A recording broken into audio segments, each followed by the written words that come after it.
Hello students, myself Akif Khan, your science teacher, welcoming you to our science class. So students, today we will discuss about chapter number 11 for class 8 and the chapter name is force and pressure. In this chapter we have to learn about what is force, effect of force, types of force, pressure and pressure's example. So students, this chapter is very interesting for you because now let's start with force. What is force? So force is any push or pull on an object is known as force, right? Means किसी भी object पर अगर हम पुल कर रहे हैं यानी कि उसको अपनी साइड खींच रहे हैं या हम उसको पुश कर रहे हैं, मीन्स हम उसको धक्का दे रहे हैं, तो वहाँ पर जो फिनोमेना आएगा वो आपका कहलाता है फोर्स. ठीक है, तो फोर्स क्या है? बहुत ही सिंपल सा एक फिनोमेना है जिसको आप बहुत ईजिली समझ सकते हैं. ठीक है, तो फोर्स तो क्लियर हो गया कि फोर्स क्या है. किसी भी चीज़ को अपनी तरफ खींचना या उसको धक्का देना, उसे हम फोर्स कहते हैं. Means a push or pull on an object is known as force. Clear? जैसे कि आप दरवाज़ा खोल रहे हैं तो वहाँ पर आप क्या कर रहे हैं? उसको पुल कर रहे हैं या दरवाजे को पुश कर रहे हैं. ठीक है, या ड्रॉर है, उस ड्रॉर को आप खोल रहे हैं तो आप पुल कर रहे हैं. तो जहाँ पर भी आप पुश और पुल अप्लाई करते हैं, now you can say that there is force. ठीक है, okay. Now next is effects of force. Force के बेटा जो इफ़ेक्ट्स होते हैं वो डिफरेंट ऑब्जेक्ट्स पर हम देख सकते हैं. ठीक है, जैसे कि कुछ इफ़ेक्ट्स जो फोर्स के हैं जो डेली लाइफ में हम यूज़ कर रहे हैं. ठीक है, हमको नहीं पता था कि हम फोर्स अप्लाई कर रहे हैं, लेकिन अब हम जानते हैं कि फोर्स से हम क्या क्या कर सकते हैं. ठीक है, जहाँ पर first is force can make a stationary object move और make a moving object faster. Clear? मतलब फोर्स जो है, अगर हम फोर्स का यूज़ करते हैं तो हम किसी भी स्टेशनरी ऑब्जेक्ट यानी कि रुके हुए ऑब्जेक्ट को जो रेस्ट पोजीशन में है उसको मूव करा सकते हैं, या फिर कोई ऑब्जेक्ट जो मूव कर रहा है उसको हम और ज़्यादा फास्ट कर सकते हैं. ठीक है, फॉर एग्जांपल जैसे सपोज कीजिए फुटबॉल है जो ग्राउंड पर रखी हुई है. ठीक है, अभी वो रेस्ट में है और फिर आप वहाँ आकर उसको किक करते हैं तो क्या होगा बेटा? वहाँ पर आपने फोर्स अप्लाई किया और वो जो रेस्ट में बॉल थी वो आपकी अब मूव कर रही है. ठीक है, और आपके साथ में एक और पार्टनर थे जो उस मूव करती हुई बॉल को और तेज़ी से स्ट्राइक किए, जिससे वो जो बॉल है वो अब बहुत ज़्यादा तेज़ी के साथ मूव करती है. ठीक है, तो फर्स्ट इफेक्ट जो है फोर्स का वो यही है कि फोर्स की हेल्प से आप किसी भी स्टेशनरी ऑब्जेक्ट को मूव करा सकते हैं और जो ऑब्जेक्ट मूव कर रहा है उसको आप फास्ट करा सकते हैं. ठीक है, देन सेकंड जो है आपका, सेकंड अगर हम इफेक्ट देखते हैं फोर्स का तो ये है आपका कि फोर्स कैन स्लो डाउन और कंप्लीटली स्टॉप अ मूविंग ऑब्जेक्ट. मतलब फोर्स की हेल्प से आप लोग सिंपल सा किसी भी मूविंग ऑब्जेक्ट को रोक सकते हैं या फिर उसको स्लो डाउन कर सकते हैं. ठीक है, फॉर एग्जांपल जैसे फुटबॉल मैच में जो गोली होता है, जो गोलकीपर, जब उसकी तरफ बॉल आती है तो वो सामने आकर उस बॉल को फोर्स अप्लाई करता है और बॉल को रोक देता है. ठीक है, या फिर अगर हम बात करते हैं क्रिकेट की, जब क्रिकेट में एक फील्डर होता है वो भागता है बॉल के पीछे और अपना हाथ मार के उस बॉल को स्लो कर देता है. ठीक है, तो वहाँ पर क्या है, तो फोर्स का अप्लाई करके हम किसी भी मूविंग ऑब्जेक्ट को जो मूव कर रहा है उसको हम स्लो कर सकते हैं या फिर उसको हम कंप्लीटली रोक भी सकते हैं. Okay, then next is force can change the direction of a moving object. मतलब फोर्स की हेल्प से हम किसी भी मूविंग ऑब्जेक्ट का डायरेक्शन भी बदल सकते हैं. ठीक, इन क्रिकेट जब हम क्रिकेट खेलते हैं तो जब बॉलर बॉल कराता है और बैट्समैन जब बैटिंग कर रहा है उसके पास बैट है, राइट. अब जब बॉलर बॉल उसको थ्रो करता है बैट्समैन की साइड में तो बैट्समैन क्या करता है? उसको बैट से हिट करता है. और जब बैट से हिट करता है तो ज़रूरी नहीं है कि जिस डायरेक्शन से बॉल आई है उस डायरेक्शन में ही जाएगी. ठीक है, बैट्समैन उस बॉल को फोर्स का यूज़ करके किसी भी डायरेक्शन में मूव करा सकता है. ठीक, तो मीन्स हम फोर्स का यूज़ करके किसी भी मूविंग ऑब्जेक्ट का डायरेक्शन भी चेंज कर सकते हैं। Now next is force can change the shape और size of an object, right. तो जो फोर्स है वो फोर्स किसी भी ऑब्जेक्ट का शेप और साइज जो है उसको चेंज कर सकता है। शेप की अगर हम बात करते हैं तो जैसे आपकी घर में आपकी मम्मी रोटी बनाती है तो उसके लिए डो बनाती हैं। डो मतलब लोई, जो लोई होती है आटे की, ठीक है। जब उसको रोलिंग पिन से फोर्स अप्लाई करती हैं तो वहाँ पर वो रोलिंग पिन उस डो को फ्लैट बना देता है, ठीक है। तो वहाँ क्या हुआ, उस डो का जो अभी तक आपका एक बॉल की शेप में था अब वो फ्लैट हो गया, तो उसका जो शेप था वो चेंज हो गया, ठीक है। और ऐसे ही अगर हम एग्जांपल देखें साइज़ का, तो बेटा एक रबर बैंड को जब हम पुल करते हैं, दोनों हाथों के बीच रखे खींचते हैं, तो क्या होता है, उसका जो साइज़ होता है वो बढ़ जाता है, फिर हम उसको छोड़ देते हैं, वो दोबारा से अपने एक्चुअल साइज़ में आ जाता है, correct.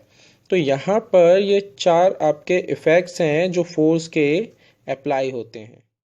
Now next topic is types of force.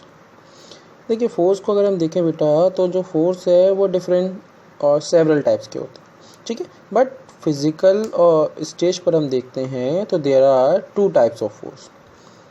First is contact force and second is non contact force, ठीक है। अब जैसा कि नाम से ही हो रहा है कि कॉन्टैक्ट फोर्सेस और non contact forces, then contact forces की अगर हम बात करते हैं तो those force in which 2 objects or 2 bodies are in physical contact with each other are called contact force, ठीक है। यानी कि हम कह सकते हैं कि ऐसा फोर्स जहाँ पर एक ऑब्जेक्ट पर हम डायरेक्टली उसको टच करके या फिजिकल कांटेक्ट के थ्रू उस पर फोर्स अप्लाई कर रहे हैं तो वो आपका कांटेक्ट फोर्स कहलाता है, ठीक है। फिर कॉन्टैक्ट फोर्स में भी आपके डिफरेंट टाइप्स के फोर्स होते हैं, जैसे कि कॉन्टैक्ट फोर्स में आपका रहेगा मस्कुलर फोर्स, ठीक है, और एक रहेगा आपका फ्रिक्शनल फोर्स। अब अगर हम मस्कुलर फोर्स की बात करते हैं तो मस्कुलर फोर्स क्या रहेगा कि मस्कुलर फोर्स मीन्स, जैसे कि यहाँ पर वर्ड आ रहा है मस्कुलर मीन्स होता है मसल्स, तो आपके मसल से रिलेटेड है।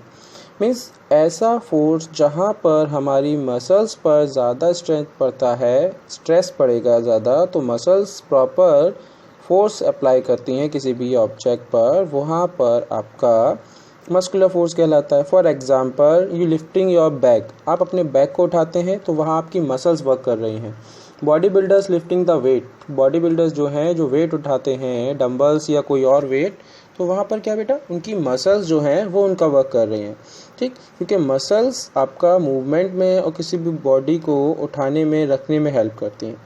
तो जहाँ पर आपकी मसल्स डायरेक्टली वर्क कर रही हैं वो आपका कहलाता है muscular force. Now next is frictional force, another type of contact force. देखिए frictional force is the force that oppose the motion of an object is called frictional force, ठीक। यानी कि फ्रिक्शनल फोर्स क्या है, ऐसा फोर्स जहाँ पर 2 objects एक दूसरे के कांटेक्ट में होते हैं और एक दूसरे पर अपोजिट फोर्स लगाते हैं, उसको हम फ्रिक्शनल फोर्स कहते हैं। या फिर हम इसको दूसरे वर्ड्स में इस तरह से बोल सकते हैं, the resistance of motion experienced when 2 surfaces in contact move with respect to each other is called friction। मतलब आपका क्या रहेगा, the resistance of motion experience, यानी कि रेजिस्टेंस मतलब होता है किसी भी चीज़ को रोकना। तो जब हम मोशन करते हैं तो हमें एक रुकावट फील होती है, 2 सरफेस जब आपस में एक दूसरे के कांटेक्ट में होते हैं, ठीक है, उसको हम कहते हैं फ्रिक्शनल फोर्स या फिर फ्रिक्शन। इसका एग्जांपल अगर हम देखें तो वो आपका हो जाएगा, जैसे आपने बोर्ड पर अगर कुछ लिखा है मार्कर से और उसको हम डस्टर से रफ करते हैं, राइट, तो वहाँ पर क्या बेटा डस्टर और जो आपका बोर्ड है उन दोनों के सरफेसेस आपस में एक दूसरे के कांटेक्ट में होते हैं, तो वहाँ पर जो फोर्स वर्क करेगा वो रहेगा फ्रिक्शनल फोर्स, ओके। अब ये तो समझ में आ गया कि फ्रिक्शन क्या है या फिर फ्रिक्शनल फोर्स क्या है, राइट। अब अगर हम देखते हैं कि ये जो फ्रिक्शन है वो कॉज कैसे होता है, यानी कि इसकी वजह क्या है, क्यों फ्रिक्शन हो रहा है, तो ये जो फ्रिक्शन है बेटा, ये डिपेंड करता है सरफेस के जो इरेगुलरिटीज़ हैं उस पर। ऑब्जेक्ट का जो सरफेस है वो सरफेस किस तरह का है, स्मूथ है या रफ़ है। ठीक, जैसे कि अगर हम बात कर रहे हैं स्मूथ सरफेस है तो स्मूथ सरफेस जो होगा वहाँ पर फ्रिक्शन कम होगा, ठीक है। और अगर रफ़ सरफेस होगा तो वहाँ पर फ्रिक्शन ज़्यादा होगा। ठीक, फॉर एग्ज़ाम्पल अगर हम देखते हैं कि जैसे कि हमारे शूज़ जो होते हैं उन शूज़ में ग्रूव्स बने होते हैं, ठीक। और वो जो ग्रूव्स होते हैं बच्चा, वो ग्रूव्स आपके किस लिए होते हैं, वो ग्रूव्स यानी कि गड्ढे जो बने होते हैं ना, डिज़ाइन बना होता है सोल में, वो किस लिए होते हैं, वो इसलिए होते हैं ताकि हमारा जो पैर है वो ज़मीन के साथ में अच्छे से फ्रिक्शन शो कर सके, ज़्यादा फ्रिक्शन हो जिससे हम ईज़िली चल सके और स्लिप ना हो, ठीक है। तो वो है आपका फ्रिक्शन। तो फ्रिक्शन डिपेंड करता है आपका surface of the object. Surface of the object means अगर स्मूथ सरफेस है तो फ्रिक्शन कम होगा और रफ सरफेस है तो फ्रिक्शन ज़्यादा होगा। Now next is frictional force, another type of contact force. देखिए, frictional force is the force that oppose the motion of an object is called frictional force. ठीक, यानी कि फ्रिक्शनल फोर्स क्या है, ऐसा फोर्स जहाँ पर दो ऑब्जेक्ट्स एक दूसरे के कांटेक्ट में होते हैं और एक दूसरे पर अपोजिट फोर्स लगाते हैं, उसको हम फ्रिक्शनल फोर्स कहते हैं। या फिर हम इसको दूसरे वर्ड्स में इस तरह से बोल सकते हैं, the resistance of motion experienced when two surfaces in contact move with respect to each other is called friction. मतलब आपका क्या रहेगा, the resistance of motion experience, यानी कि रेजिस्टेंस मतलब होता है किसी भी चीज़ को रोकना। तो जब हम मोशन करते हैं तो हमें एक रुकावट फील होती है, दो सरफेस जब आपस में एक दूसरे के कांटेक्ट में होते हैं, ठीक है, उसको हम कहते हैं फ्रिक्शनल फोर्स या फिर फ्रिक्शन। इसका एग्जांपल अगर हम देखें तो वो आपका हो जाएगा, जैसे आपने बोर्ड पर अगर कुछ लिखा है मार्कर से और उसको हम डस्टर से रफ करते हैं, राइट। तो वहाँ पर क्या बेटा, डस्टर और जो आपका बोर्ड है उन दोनों के सरफेसेस आपस में एक दूसरे के कांटेक्ट में होते हैं, तो वहाँ पर जो फोर्स वर्क करेगा वो रहेगा फ्रिक्शनल फोर्स। ओके, अब ये तो समझ में आ गया कि फ्रिक्शन क्या है या फिर फ्रिक्शनल फोर्स क्या है, राइट। अब अगर हम देखते हैं कि ये जो फ्रिक्शन है वो कॉज कैसे होता है, यानी कि इसकी वजह क्या है, क्यों फ्रिक्शन हो रहा है। तो ये जो फ्रिक्शन है बेटा, ये डिपेंड करता है सरफेस के जो इरेगुलरिटीज़ हैं उस पर। ऑब्जेक्ट का जो सरफेस है वो सरफेस किस तरह का है, स्मूथ है या रफ़ है। ठीक, जैसे कि अगर हम बात कर रहे हैं स्मूथ सरफेस है तो स्मूथ सरफेस जो होगा वहाँ पर फ्रिक्शन कम होगा, ठीक है। और अगर रफ़ सरफेस होगा तो वहाँ पर फ्रिक्शन ज़्यादा होगा। ठीक, फॉर एग्ज़ाम्पल अगर हम देखते हैं कि जैसे कि हमारे शूज़ जो होते हैं उन शूज़ में ग्रूव्स बने होते हैं, ठीक। और वो जो ग्रूव्स होते हैं बच्चा, वो ग्रूव्स आपके किस लिए होते हैं, वो ग्रूव्स यानी कि गड्ढे जो बने होते हैं ना, डिज़ाइन बना होता है सोल में, वो किस लिए होते हैं, वो इसलिए होते हैं ताकि हमारा जो पैर है वो ज़मीन के साथ में अच्छे से फ्रिक्शन शो कर सके, ज़्यादा फ्रिक्शन हो जिससे हम ईज़िली चल सके और स्लिप ना हो, ठीक है। तो वो है आपका फ्रिक्शन। तो फ्रिक्शन डिपेंड करता है आपका surface of the object. Surface of the object means अगर स्मूथ सरफेस है तो फ्रिक्शन कम होगा और रफ सरफेस है तो फ्रिक्शन ज़्यादा होगा। Now next is frictional force, another type of contact force. देखिए, frictional force is the force that oppose the motion of an object is called frictional force. ठीक, यानी कि फ्रिक्शनल फोर्स क्या है, ऐसा फोर्स जहाँ पर दो ऑब्जेक्ट्स एक दूसरे के कांटेक्ट में होते हैं और एक दूसरे पर अपोजिट फोर्स लगाते हैं, उसको हम फ्रिक्शनल फोर्स कहते हैं। या फिर हम इसको दूसरे वर्ड्स में इस तरह से बोल सकते हैं, the resistance of motion experienced when two surfaces in contact. Okay, now next is non contact forces. ठीक, जैसा कि इसका नाम है नॉन कॉन्टैक्ट फोर्सेस, मतलब there is no physical contact between an object on a body. ठीक है, यहाँ पर दो ऑब्जेक्ट्स के बीच में कोई भी कॉन्टैक्ट नहीं होता है क्योंकि इसका नाम ही है नॉन कॉन्टैक्ट। तो फिजिकली कोई भी ऑब्जेक्ट दूसरे कॉन्टैक्ट में नहीं होता, बट फोर्स जो है वो अप्लाइड होता है। ठीक, इसमें सबसे पहला जो example, the first type of non contact force is magnetic force and second is gravitational force and the third one is electrostatic force. Okay, now start with magnetic force. देखिए बेटा, मैग्नेटिक फोर्स क्या है, ये जो magnet के साथ आप लोग खेले हैं, right. Most of the student जो है उन्होंने मैग्नेट का यूज़ किया होगा। तो ये जो मैग्नेट का यूज़ आपने किया है तो आपने देखा होगा कि मैग्नेट से हम किसी भी आयरन ऑब्जेक्ट को अपनी तरफ पुल कर सकते हैं, राइट। इसमें बीच में कोई भी कांटेक्ट नहीं होता है। मैग्नेट को हम दूर रखते हैं और दूर से ही वो उसको अट्रैक्ट करती है। तो ऐसे फोर्स को हम कह रहे हैं यहाँ पर कॉन्टैक्ट, नॉन कॉन्टैक्ट फोर्स, ठीक है। यहाँ पर कोई कॉन्टैक्ट नहीं है बट फोर्स अप्लाई हो गया, उसको हम कहेंगे नॉन कॉन्टैक्ट फोर्स, ठीक। जिसमें मैग्नेटिक फोर्स, अगर हम मैग्नेट से फोर्स लगा रहे हैं तो मैग्नेटिक फोर्स की एक प्रॉपर डेफिनेशन हो जाती है आपकी, the force exerted by a magnet on a certain metal like iron called magnetic force, ठीक है। एक किसी भी मेटल पर, स्पेशली आयरन के ऊपर, जब हम मैग्नेट से फोर्स लगाते हैं तो फोर्स अप्लाई होता है और वो उसकी तरफ पुल होता है, यानी कि खींच जाता है, राइट। तो उसको हम कहते हैं मैग्नेटिक फोर्स, और जो कि एक एग्जांपल है आपका नॉन कॉन्टैक्ट फोर्स का। अच्छा, मैग्नेटिक फोर्स का यूज़ हम लोग करते हैं डंप यार्ड्स में। जो डंप यार्ड जहाँ पे कूड़ा डाला जाता है बेटा, वहाँ पर मैग्नेट की हेल्प से मेटेलिक मटेरियल को अलग कर लिया जाता है डंप यार्ड से, ताकि उसको अलग स्क्रैप करा जा सके, उसको अलग उसको ट्रीट किया जा सके, ठीक है। और बाकी जो गार्बेज होता है उसको अलग रखा जाता है। Okay, now next is gravitational force. Gravitational force और ग्रेविटी, जिसको आप कॉमनली ग्रेविटी के नाम से जानते हैं, ठीक है। ग्रेविटी के बारे में तो आप सभी लोगों को पता होगा। हाँ, ग्रेविटेशनल फोर्स जो वर्ड आया तो हो सकता है आप लोगों ने सोचा होगा कि ये क्या है, बट ग्रेविटी को तो अच्छे से आप लोग जानते हैं ना। ग्रेविटी वो फोर्स जो अर्थ लगा रही है अर्थ पर प्रेजेंट हर ऑब्जेक्ट के ऊपर, ताकि वो उसकी तरफ ही खिंचा रहे, राइट। उसको हम कहते हैं ग्रेविटेशनल फोर्स और ग्रेविटी। अगर इसकी एक प्रॉपर डेफिनेशन दें तो वो होता है कि gravity is the force which the earth attract object toward itself, या फिर हम बोल सकते हैं द ग्रेविटेशनल फोर्स और gravity is the force through which earth pull every object towards itself, ठीक है। कि अर्थ किसी भी चीज़ को, हर चीज़ को, अर्थ पर जो भी चीज़ प्रेजेंट है उस चीज़ को अपनी तरफ अट्रैक्ट करती है, वो है ग्रेविटी। इसका सिंपल सा एग्जांपल कि हम किसी भी चीज़ को जब ऊपर फेंकते हैं तो वो ऊपर से नीचे की साइड ही आती है, ठीक है, जिसे हम ग्रेविटी कहते हैं। अच्छा, ग्रेविटी का जो डिस्कवरी थी वो किसने की थी, आप सभी लोगों को पता होगा। जब हम व्हाट्सएप में डिस्कस करेंगे तो आप ही लोग मुझे बताएंगे कि ग्रेविटी की डिस्कवरी किसने की थी, ग्रेविटी के बारे में हमें किसने बताया, ठीक है।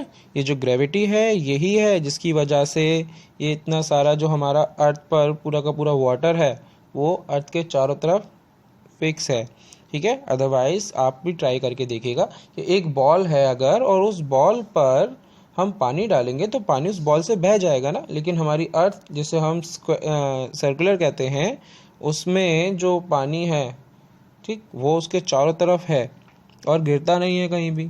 क्यों? जस्ट बिकॉज ऑफ ग्रेविटी, ठीक है। तो ग्रेविटी जो है वो बहुत ही पावरफुल फोर्स है जो अर्थ पर प्रेजेंट है, और इसी की वजह से अर्थ के पास में मून है, या जो ये अर्थ सन के चारों तरफ घूम रही है, वहाँ भी आपका ग्रेविटेशनल फोर्स ही वर्क कर रहा है।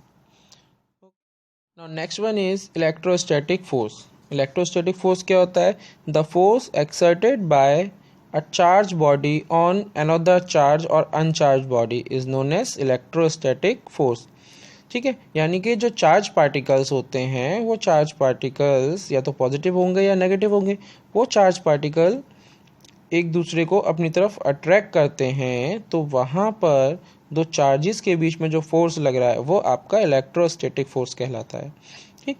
अब इलेक्ट्रोस्टैटिक फोर्स में हम देखते हैं कि चार्ज पार्टिकल्स, अब ये जो चार्जेस हैं बेटा वो चार्जेस कैसे होंगे, उन चार्जेस में भी हमें देखना होता है। जैसे कि हम मैग्नेट की बात करते हैं, मैग्नेट में दो पोल होते हैं, आप सभी को पता है, साउथ पोल और नॉर्थ पोल।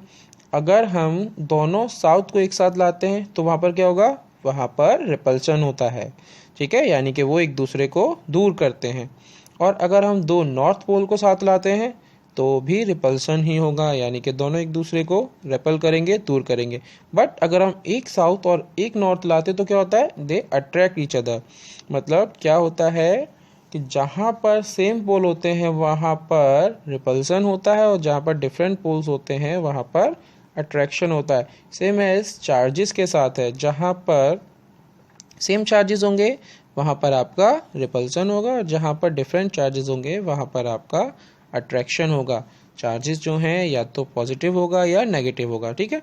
तो जहाँ पर नेगेटिव है तो वो पॉजिटिव को अट्रैक्ट करेगा, और पॉजिटिव है तो वो नेगेटिव को अट्रैक्ट करेगा, ठीक। इलेक्ट्रोस्टैटिक फोर्स का एक बहुत ही कॉमन सा एग्जांपल है कि जब आप लोग करते भी होंगे, जो स्केल होता है आपका जिसका आप यूज़ करते हैं लाइनिंग के लिए, प्लास्टिक वाला स्केल, ठीक है।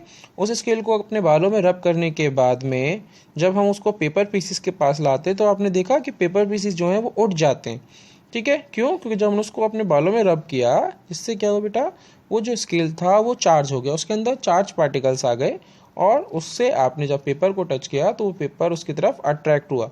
तो वहाँ पर जो फोर्स लग रहा है वो आपका इलेक्ट्रोस्टैटिक फोर्स है। ओके, तो ये तो थे आपके फोर्स के टाइप्स जो हमने एक्सप्लेन किए। अब जो फोर्स है, फोर्स को यूजली हम डिनोट करेंगे एफ से, कैपिटल एफ से, ठीक है। और फोर्स की एसआई यूनिट जो होती है वो होती है न्यूटन। क्यों होती है न्यूटन, ये भी मुझे आप ही लोग बताएंगे जब हम डिस्कस करेंगे इसको।